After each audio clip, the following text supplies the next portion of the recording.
Bonjour à toutes et à tous et bienvenue dans votre magazine quotidien Smart Education. Un magazine, vous le savez, dédié à la formation, aux nouveaux métiers, aux nouvelles pédagogies.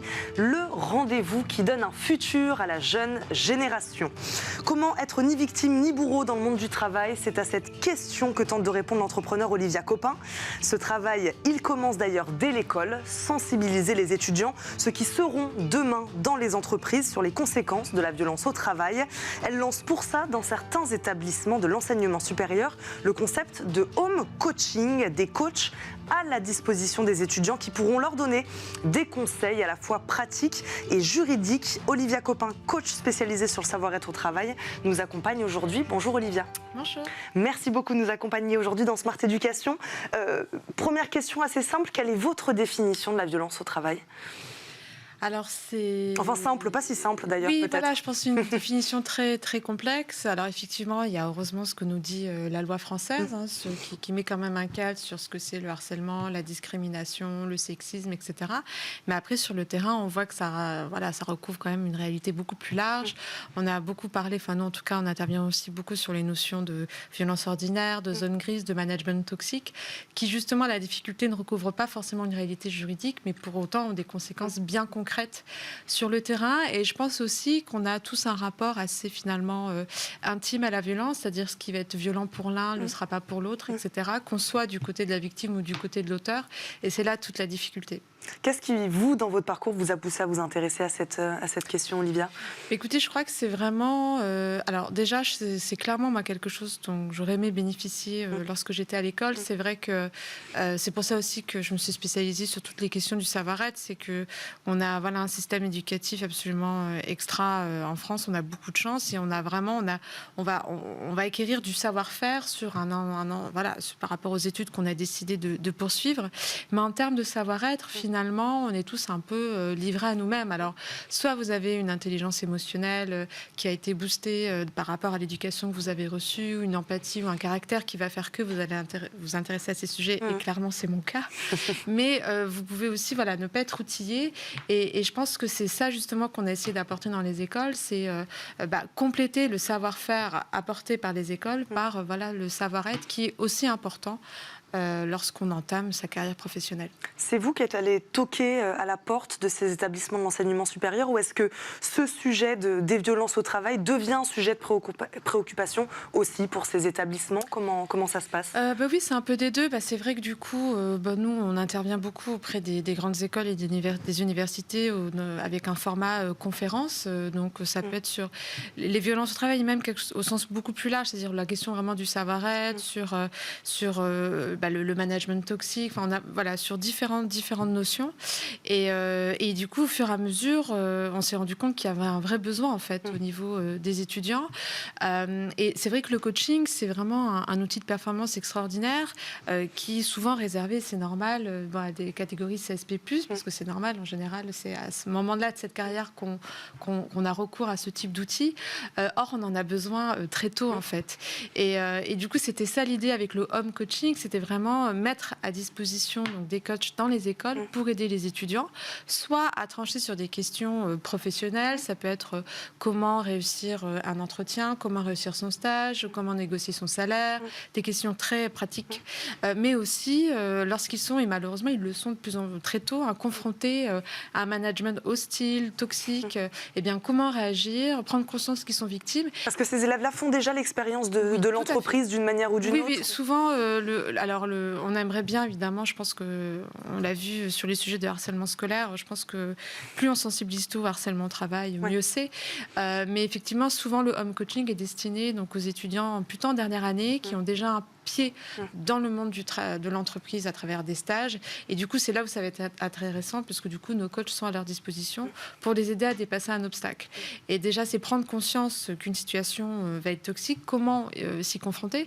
Et quelque chose qui est très important, c'est qu'il faut savoir vraiment que la maturité émotionnelle au niveau du cortex, on parle de l'âge de raison, c'est autour de l'âge de 7 ans où le cortex se referme complètement. Et les scientifiques ont montré aujourd'hui que cette maturation, elle arrive à l'âge de 25 25 ans. Et les dernières études ont montré que c'était même jusqu'à l'âge de 30 ans. Donc il faut vraiment prendre conscience que ce qui se passe ce à sont ce des grands, moment-là, parce qu'ils rentrent dans le monde du travail.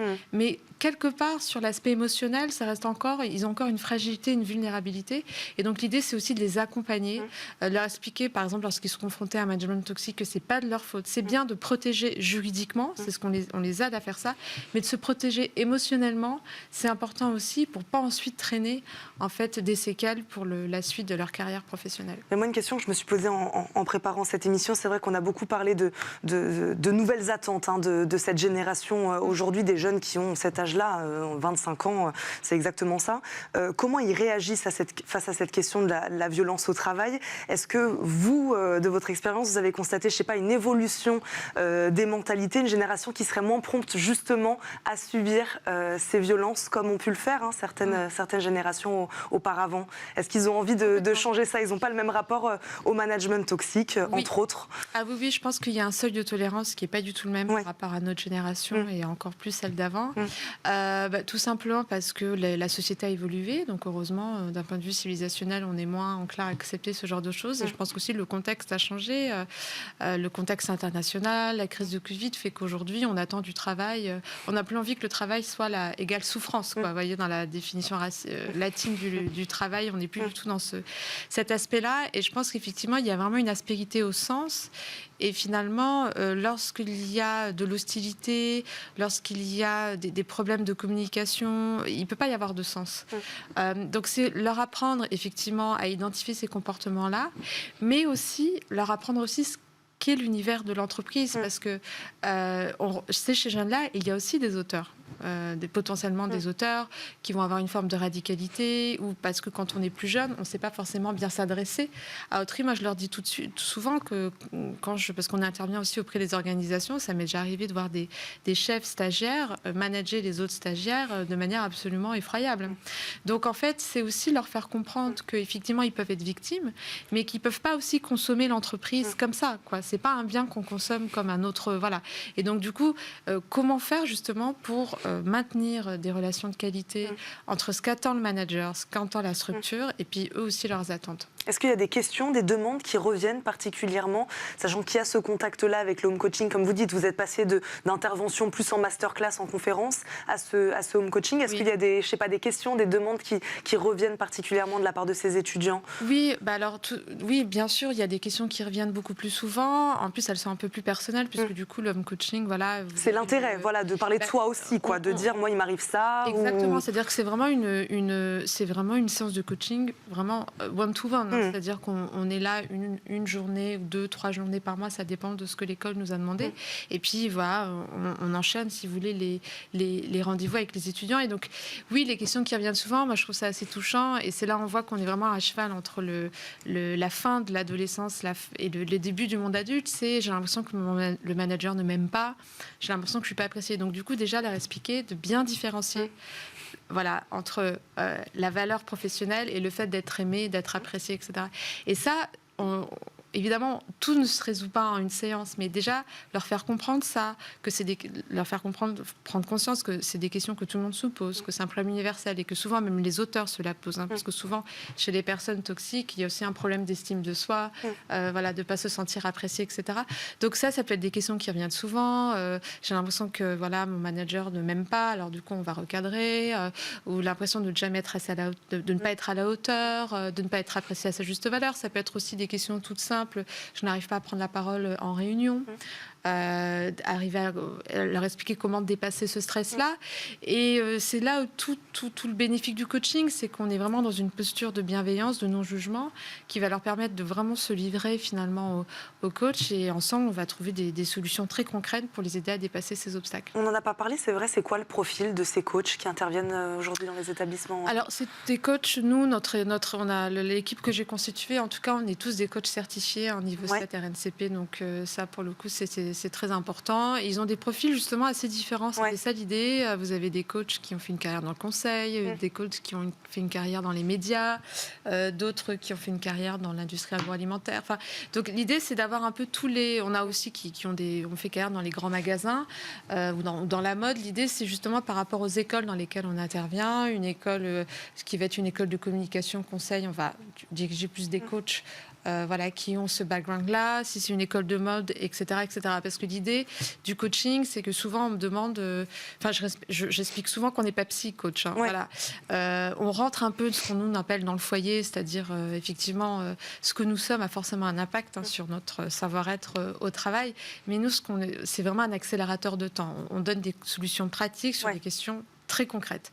Et donc, du coup, ce qui est intéressant pour le coach, c'est de comprendre, en fait, les problématiques de l'élève. Moi, par exemple, le fait d'avoir travaillé dans les agences de conseil ou dans un cabinet d'avocats, je peux comprendre parfaitement l'élève avocat ou l'élève qui est en dernière année d'une école de com et qui fait un stage dans une grande agence de conseil. Je comprends plus ces problématiques. Donc, en fonction des profils, on a des coachs qui peuvent matcher avec l'école dans laquelle on intervient. Est-ce que vous leur donnez des outils aussi à ces étudiants pour, justement, vous disiez tout à l'heure sur cet aspect auteur, prendre conscience eux aussi de leur empreinte émotionnelle sur un collègue de travail ou un collaborateur. Voilà, vous pouvez répondre à une question. Est-ce que vous leur fournissez aussi des outils pour la suite, capables de répondre à une question, mais qui répondra peut-être à 2 ou 3 autres questions qu'ils rencontreront aussi dans le monde du travail? Oui, je pense qu'on leur donne en tout cas, ce qu'on essaye vraiment, c'est de muscler leur savoir-être. Le savoir-être, c'est à la fois comment je me positionne moi et comprendre pourquoi l'autre se positionne comme ça. Et par exemple, lorsqu'il y a justement, parce que c'est souvent des questions redondantes,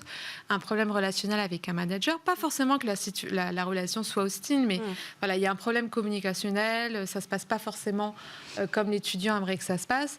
Et bien aussi, on a des outils concrets, ça va être des jeux de rôle, se mettre en situation et par exemple essayer de se mettre à la place du manager, pourquoi il s'exprime comme ça, quelles sont ses attentes, et du coup pour la séance prochaine, parce qu'on a des étudiants qui viennent nous voir, parce qu'on est vraiment à la disposition des étudiants. Donc il y en a qui viennent nous voir à chaque fois qu'on est là. D'autres, ça va être une fois, parce qu'en une fois, ça va les aider à régler le problème. Donc voilà, on leur donne des outils, et surtout, je pense que c'est le fait de se sentir écouté. Finalement, leur situation, elle est quelque part normalisée. Et c'est souvent le cas aussi sous les étudiants qui se confrontaient qui sont victimes d'une injustice ou d'un comportement hostile au travail. Juste le fait d'être écouté, d'être compris. Moi, combien de fois j'ai cette remarque, je me sens beaucoup mieux, je sais que c'est pas moi qui suis folle ou qui suis fou. Et ça, déjà, on essaie vraiment de leur donner confiance en eux, leur donner les outils pour déjà travailler sur ce savoir-être, sur l'intelligence émotionnelle. Et attention, l'intelligence émotionnelle, c'est pas uniquement pour se comprendre soi, c'est aussi pour comprendre l'autre. Voilà. Très rapidement, Olivia, de quelles écoles ou quelles filières viennent aujourd'hui les demandes, et peut-être, je ne sais pas comment vous l'expliquez? Alors, on en a beaucoup dans le conseil. Dans le conseil, globalement, le conseil et la communication, parce que je pense que dans ce milieu-là, il y a eu beaucoup de d'échos, notamment dans la presse. Il y a eu des abus, Voilà. On a aussi pas mal d'acteurs de la mode aussi, pas mal d'acteurs le monde du droit. On a beaucoup de... Finalement, les secteurs sont assez divers, parce que je crois il n'y a aucun secteur aujourd'hui qui est confronté. Là, on commence aussi à s'intéresser à l'univers du théâtre, de la comédie, du cinéma. En fait, finalement, je pense que ça concerne vraiment toutes les professions, en tout cas les professions où le rapport humain est fondamental. La relation est fondamentale pour arriver à performer dans sa carrière. Merci beaucoup, Olivia Coffin, d'avoir répondu à nos questions aujourd'hui dans Smart Éducation. Je rappelle, vous êtes coach spécialisé sur le savoir-être au travail. Merci beaucoup d'être venu nous parler de home coaching, de sensibilisation des étudiants à toutes ces questions liées à la violence au travail. Merci Olivia d'avoir été avec nous. Merci pour votre accueil. Merci à vous de nous avoir suivis. On se retrouve très vite, bien sûr, pour un nouveau numéro de Smart Éducation. À très vite sur Bismart. Ciao.